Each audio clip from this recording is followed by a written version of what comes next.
Welcome back to V4 motivational YouTube channel. ನಮಸ್ಕಾರ ಸ್ನೇಹಿತರೆ.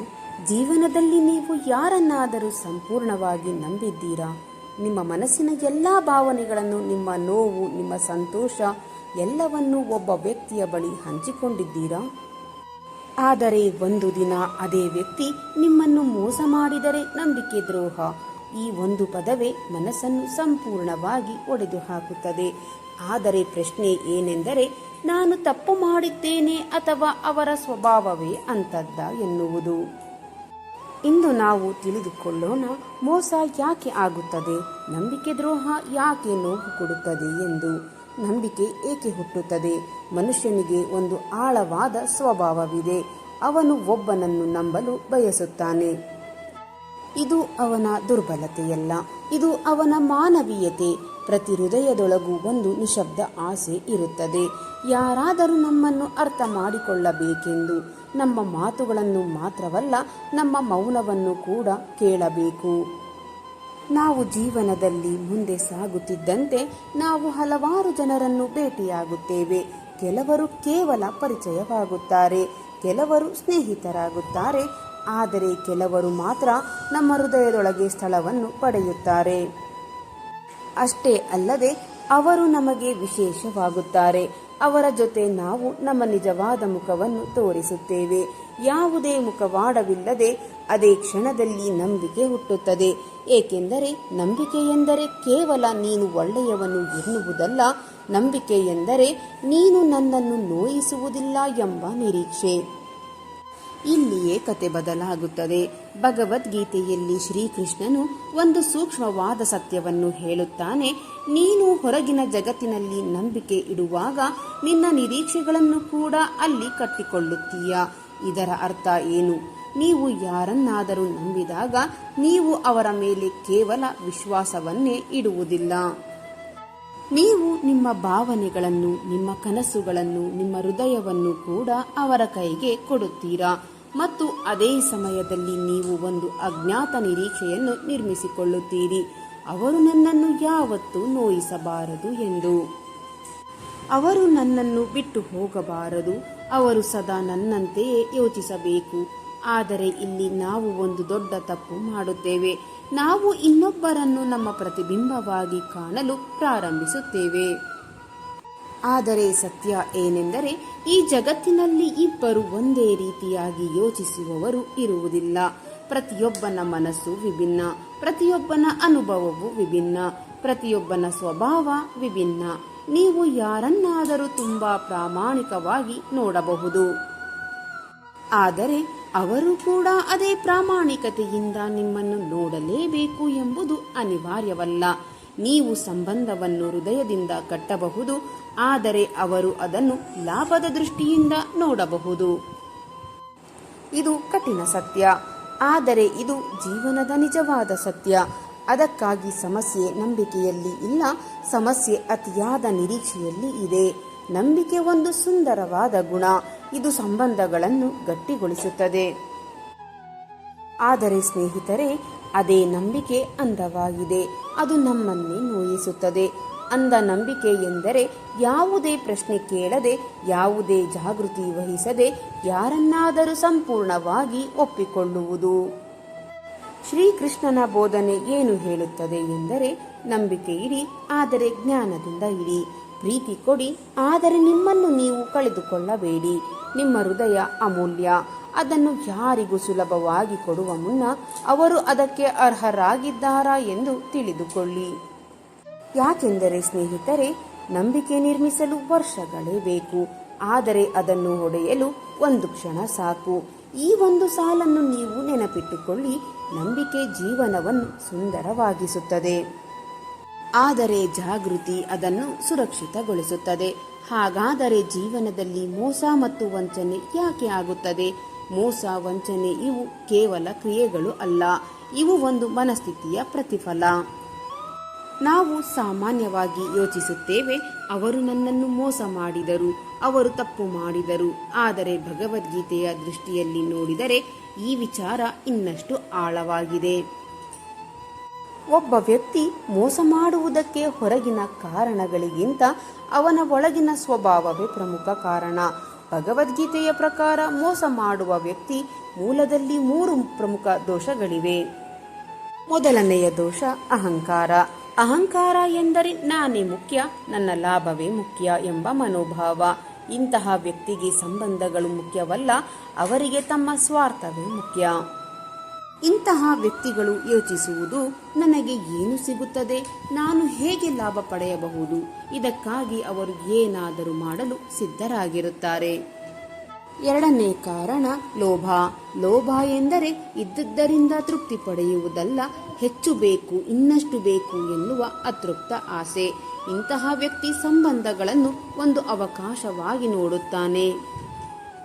ಇವನಿಂದ ನನಗೆ ಏನು ಸಿಗಬಹುದು, ನಾನು ಇದನ್ನು ಹೇಗೆ ಬಳಸಿಕೊಳ್ಳಬಹುದು.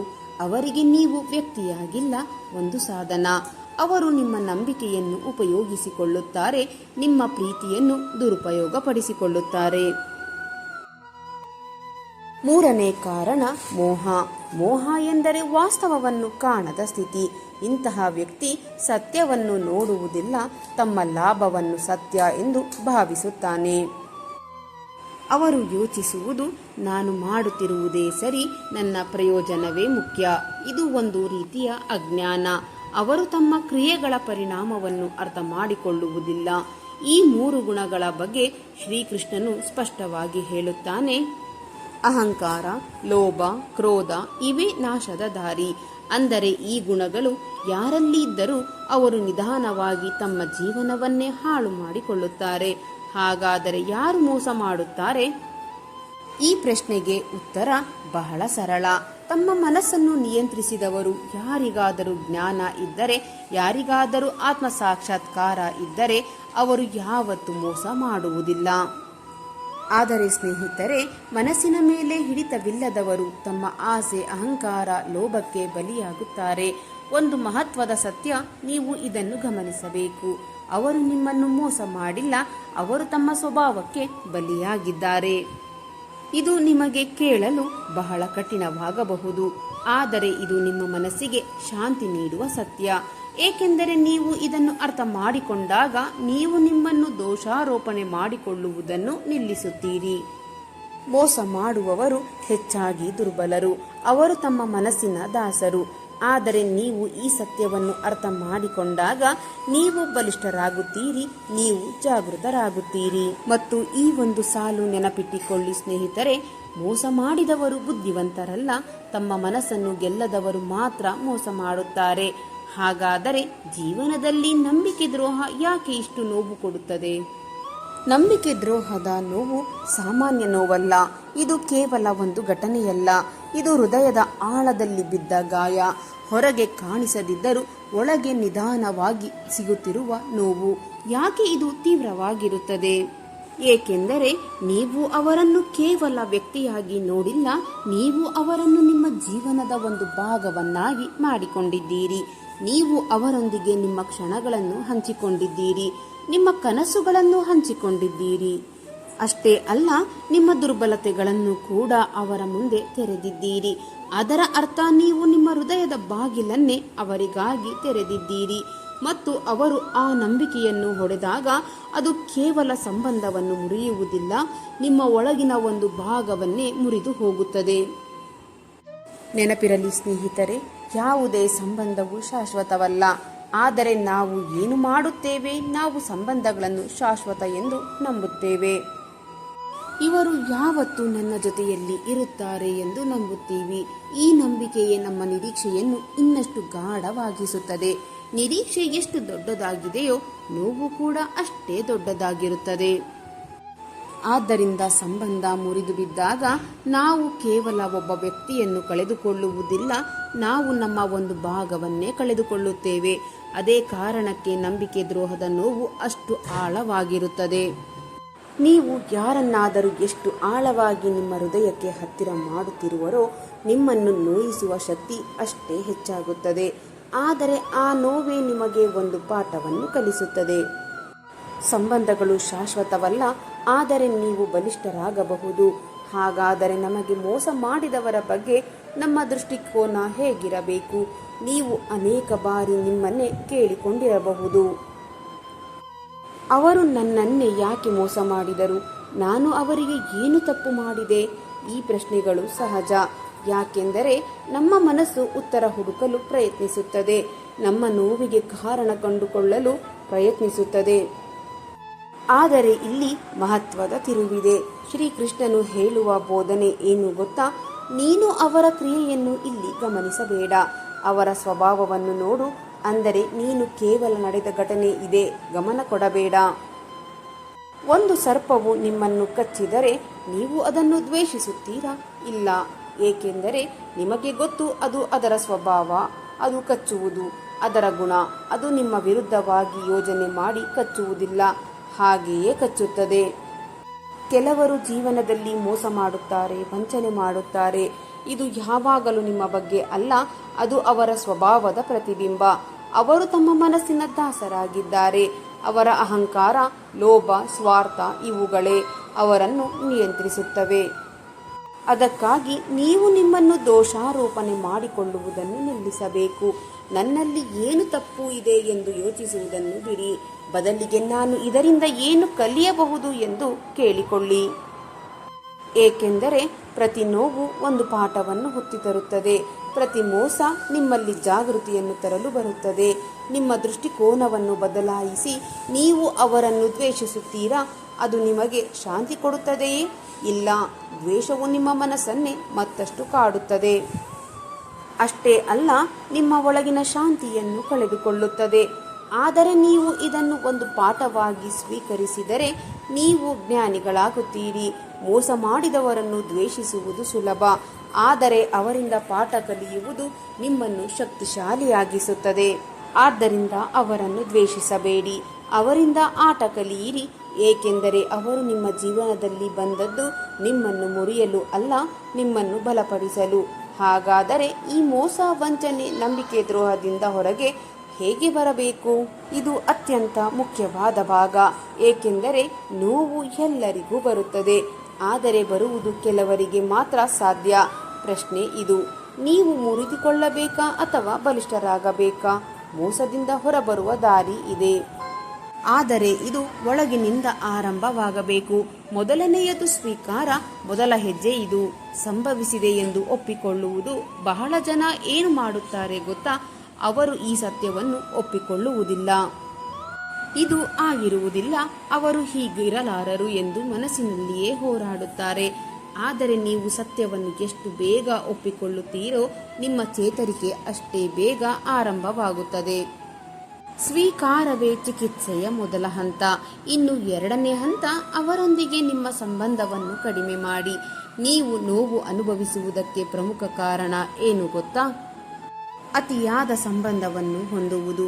ನೀವು ನಿಮ್ಮ ಸಂತೋಷವನ್ನು, ನಿಮ್ಮ ಮನಃಶಾಂತಿಯನ್ನು ಒಬ್ಬ ವ್ಯಕ್ತಿಯ ಮೇಲೆ ಇಟ್ಟಿದ್ದೀರಿ. ಅವರು ದೂರವಾದಾಗ ನಿಮ್ಮ ಸಂತೋಷವು ದೂರವಾಗುತ್ತದೆ. ಆದ್ದರಿಂದ ಸ್ನೇಹಿತರೆ, ಯಾರಿಗೂ ನಿಮ್ಮ ಸಂತೋಷವನ್ನು ಕೊಡಬೇಡಿ. ನಿಮ್ಮ ಸಂತೋಷ ನಿಮ್ಮೊಳಗೆ ಇರಲಿ, ಬೇರೆಯವರು ಕೇವಲ ಒಂದು ಭಾಗವಾಗಿರಲಿ, ನಿಮ್ಮ ಜೀವನದ ಮುಖ್ಯ ಕೇಂದ್ರವಲ್ಲ. ಮೂರನೆಯದು, ಸ್ವಾಭಿಮಾನವನ್ನು ಉಳಿಸಿಕೊಳ್ಳಿ. ಮೋಸವಾದಾಗ ಬಹಳ ಜನ ತಮ್ಮನ್ನೇ ಪ್ರಶ್ನಿಸುತ್ತಾರೆ, ನನ್ನಲ್ಲೇ ಏನೋ ತಪ್ಪು ಇದೆ ಎಂದು. ನಾನು ಏಕೆ ಹೀಗೆ ಆದೆ? ಇದು ನಿಮ್ಮ ದೊಡ್ಡ ತಪ್ಪಾಗಿದೆ. ನೀವು ತಪ್ಪು ಮಾಡಿಲ್ಲ, ನೀವು ಪ್ರಾಮಾಣಿಕವಾಗಿ ನಂಬಿದ್ದೀರಿ ಅಷ್ಟೇ. ನೀವು ನಿಜವಾದ ಪ್ರೀತಿಯನ್ನು ಕೊಟ್ಟಿದ್ದೀರಿ. ಇವು ನಿಮ್ಮ ದುರ್ಬಲತೆಗಳಲ್ಲ, ಇವು ನಿಮ್ಮ ಶಕ್ತಿ. ಆದ್ದರಿಂದ ನಿಮ್ಮ ಸ್ವಾಭಿಮಾನವನ್ನು ಎಂದಿಗೂ ಕಳೆದುಕೊಳ್ಳಬೇಡಿ. ನಾಲ್ಕನೆಯದು, ಅವರನ್ನು ಕ್ಷಮಿಸಿ.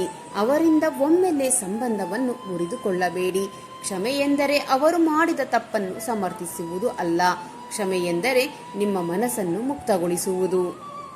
ನೀವು ದ್ವೇಷವನ್ನು ಹಿಡಿದುಕೊಂಡಿದ್ದರೆ ನೀವು ನಿಮ್ಮನ್ನೇ ಕಾಡುತ್ತೀರಿ. ಆದರೆ ನೀವು ಕ್ಷಮಿಸಿದರೆ ನಿಮ್ಮ ಮನಸ್ಸಿಗೆ ಶಾಂತಿ ಸಿಗುತ್ತದೆ. ಆದರೆ ಒಂದು ವಿಷಯ ಗಮನದಲ್ಲಿಡಿ, ಮರೆಯಬೇಡಿ. ಏಕೆಂದರೆ ಅದೇ ತಪ್ಪನ್ನು ಮತ್ತೆ ಮಾಡದಿರಲು ಆ ಅನುಭವವೇ ನಿಮ್ಮ ಗುರು. ಐದನೆಯದು, ದೇವರ ಮೇಲೆ ನಂಬಿಕೆ ಇಡಿ. ಜೀವನದಲ್ಲಿ ಯಾವುದು ಕಾರಣವಿಲ್ಲದೆ ನಡೆಯುವುದಿಲ್ಲ. ಪ್ರತಿ ಘಟನೆ ಒಂದು ಪಾಠವನ್ನು ಕಲಿಸುತ್ತದೆ. ಬಹುಶಃ ಈ ಮೋಸ ನಿಮ್ಮನ್ನು ಜಾಗೃತಗೊಳಿಸಲು ಬಂದಿರಬಹುದು. ಬಹುಶಃ ಇದು ನಿಮ್ಮ ಜೀವನದಲ್ಲಿ ತಪ್ಪು ವ್ಯಕ್ತಿಯನ್ನು ದೂರ ಮಾಡಲು ಬಂದಿದೆ. ಆದ್ದರಿಂದ ದೇವರ ಮೇಲೆ ನಂಬಿಕೆ ಇಡಿ. ನಿಮ್ಮನ್ನು ಮುರಿದದ್ದು ನಿಮ್ಮ ಅಂತ್ಯವಲ್ಲ, ಅದೇ ನಿಮ್ಮ ಬಲವಾಗುವ ಪ್ರಾರಂಭ. ನೀವು ಈ 5 ಹೆಜ್ಜೆಗಳನ್ನು ಅನುಸರಿಸಿದರೆ ನೀವು ನೋವಿನಿಂದ ಹೊರಬರುತ್ತೀರಿ. ನೀವು ನಿಮ್ಮನ್ನು ಮತ್ತೆ ಕಂಡುಕೊಳ್ಳುತ್ತೀರಿ. ಅಷ್ಟೇ ಅಲ್ಲ, ನೀವು ಹಿಂದಿಗಿಂತಲೂ ಹೆಚ್ಚು ಬಲಿಷ್ಠರಾಗುತ್ತೀರಿ. ಮೋಸ, ವಂಚನೆ, ನಂಬಿಕೆ ದ್ರೋಹದ ಬಗ್ಗೆ ಭಗವಾನ್ ಶ್ರೀಕೃಷ್ಣನ ಅತ್ಯಂತ ಮಹತ್ವವಾದ ಪಾಠ ಏನು ಗೊತ್ತಾ? ಜೀವನದಲ್ಲಿ ನಾವು ಬಹಳ ಬಾರಿ ಒಂದು ತಪ್ಪು ಮಾಡುತ್ತೇವೆ. ನಾವು ಮಾಡುವ ಪ್ರತಿಯೊಂದು ಸಂಬಂಧದಲ್ಲೂ ಒಂದು ಅಜ್ಞಾತ ನಿರೀಕ್ಷೆಯನ್ನು ಕಟ್ಟಿಕೊಳ್ಳುತ್ತೇವೆ. ನಾನು ಇಷ್ಟೆಲ್ಲ ಕೊಟ್ಟಿದ್ದೇನೆ, ಅವರು ಕೂಡ ಅದೇ ರೀತಿ ನನಗೆ ಕೊಡಬೇಕು ಎಂದು. ಆದರೆ ಇಲ್ಲಿ ಶ್ರೀಕೃಷ್ಣನ ಅತ್ಯಂತ ಮಹತ್ವದ ಬೋಧನೆ ನಮ್ಮನ್ನು ಎಚ್ಚರಿಸುತ್ತದೆ. ನೀನು ನಿನ್ನ ಕರ್ತವ್ಯವನ್ನು ಮಾಡು, ಫಲದ ಬಗ್ಗೆ ಯೋಚಿಸಬೇಡ. ಈ ಒಂದು ಸಾಲು ನಮ್ಮ ಸಂಬಂಧಗಳನ್ನೇ ಬದಲಾಯಿಸುವ ಶಕ್ತಿಯನ್ನು ಹೊಂದಿದೆ. ಇದನ್ನು ನಾವು ಜೀವನದಲ್ಲಿ ಹೇಗೆ ಬಳಸಬೇಕು? ಮೊದಲಿಗೆ ನಾವು ಅರ್ಥ ಮಾಡಿಕೊಳ್ಳಬೇಕು, ಸಂಬಂಧಗಳು ಒಂದು ವ್ಯವಹಾರ ಅಲ್ಲ. ಅವು ನಾನು ಕೊಟ್ಟೆ ನೀನು ಕೊಡು ಎಂಬ ಲೆಕ್ಕಾಚಾರವಲ್ಲ. ಅವು ಒಂದು ಭಾವನೆ, ಒಂದು ಅನುಭವ.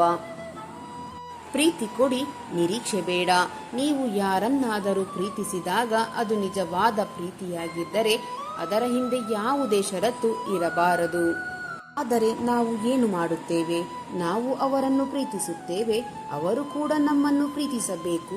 ನಾನು ಅವರಿಗಾಗಿ ಮಾಡುತ್ತೇನೆ, ಅವರು ಕೂಡ ನಮಗಾಗಿ ಮಾಡಬೇಕು. ಇದು ಪ್ರೀತಿಯಲ್ಲ, ಇದು ನಿರೀಕ್ಷೆ. ನಿರೀಕ್ಷೆ ಹೆಚ್ಚಾದಂತೆ ನೋವು ಕೂಡ ಹೆಚ್ಚಾಗುತ್ತದೆ. ಆದ್ದರಿಂದ ನೀವು ಪ್ರೀತಿಯನ್ನ ಕೊಡಿ, ಆದರೆ ಅದರ ಫಲವನ್ನು ನಿರೀಕ್ಷಿಸಬೇಡಿ. ಅದು ಬಂದರೆ ಸ್ವೀಕರಿಸಿ, ಬರದಿದ್ದರೂ ನಿಮ್ಮ ಶಾಂತಿಯನ್ನು ಕಳೆದುಕೊಳ್ಳಬೇಡಿ. ನಂಬಿಕೆ ಇಡಿ, ಜಾಗೃತರಾಗಿರಿ. ನಂಬಿಕೆ ಇಲ್ಲದೆ ಯಾವುದೇ ಸಂಬಂಧ ಸಾಧ್ಯವಿಲ್ಲ. ಆದರೆ ಅಂಧ ನಂಬಿಕೆ ಅಪಾಯಕರ. ನೀವು ಯಾರನ್ನಾದರೂ ನಂಬಬೇಕು, ಆದರೆ ನಿಮ್ಮ ಜ್ಞಾನವನ್ನು ಕಳೆದುಕೊಳ್ಳಬಾರದು. ಅವರ ಮಾತುಗಳನ್ನು ಮಾತ್ರವಲ್ಲ, ಅವರ ನಡೆಗಳನ್ನು ಗಮನಿಸಿ. ಅವರ ಭಾವನೆಗಳನ್ನು ಮಾತ್ರವಲ್ಲ, ಅವರ ಉದ್ದೇಶವನ್ನು ಅರ್ಥ ಮಾಡಿಕೊಳ್ಳಿ. ಇದು ಅನುಮಾನವಲ್ಲ, ಇದು ಜಾಗೃತೆ. ಜೀವನ ಬದಲಿಸುವ ಸತ್ಯ. ನೀವು ಈ ಒಂದು ಪಾಠವನ್ನು ಜೀವನದಲ್ಲಿ ಅಳವಡಿಸಿಕೊಂಡರೆ ನೀವು ಯಾರಿಂದಲೂ ಹೆಚ್ಚು ನಿರೀಕ್ಷೆ ಇಡುವುದಿಲ್ಲ. ನೀವು ಯಾರಿಂದಲೂ ಹೆಚ್ಚು ನೋವನ್ನು ಅನುಭವಿಸುವುದಿಲ್ಲ. ನೀವು ನಿಮ್ಮ ಕರ್ತವ್ಯವನ್ನು ಮಾಡುತ್ತೀರಿ, ನೀವು ನಿಮ್ಮ ಪ್ರೀತಿಯನ್ನು ಕೊಡುತ್ತಾ ಇರಿ, ಆದರೆ ನಿಮ್ಮ ಶಾಂತಿಯನ್ನು ಯಾರಿಗೂ ಕೊಡಬೇಡಿ. ನೀವು ಕೊಡುವ ಪ್ರೀತಿ ನಿಮ್ಮದಾಗಿರಲಿ, ಆದರೆ ನಿಮ್ಮ ಸಂತೋಷ ನಿಮ್ಮ ಕೈಯಲ್ಲೇ ಇರಲಿ. ಯಾಕೆಂದರೆ ನೀವು ಫಲದ ಮೇಲೆ ಅವಲಂಬಿಸಿದಾಗ ಯಾರು ನಿಮ್ಮನ್ನು ಮುರಿಯಲು ಹೊಡೆಯಲು ಸಾಧ್ಯವಿಲ್ಲ. ಅದೇ ಶ್ರೀಕೃಷ್ಣನ ನಿಜವಾದ ಜ್ಞಾನ. ನಿಮ್ಮನ್ನು ಮೋಸ ಮಾಡಿದವರು ನಿಮ್ಮ ಜೀವನದ ನಿಜವಾದ ಶಿಕ್ಷಕರು. ಅವರು ನಿಮಗೆ ಕಲಿಸಿದ ಪಾಠ ಯಾರನ್ನು ನಂಬಬೇಕು, ಯಾರನ್ನು ನಂಬಬಾರದು. ನೀವು ಈ ವಿಡಿಯೋದಲ್ಲಿ ಕೇಳಿದ ಈ ಮಾತುಗಳನ್ನು ಅನುಭವಿಸಿದ್ದೀರಾ? ಹಾಗಾದರೆ ಕಮೆಂಟ್ ಮಾಡಿ, ಲೈಕ್ ಮಾಡಿ, ಶೇರ್ ಮಾಡಿ. ಧನ್ಯವಾದಗಳು.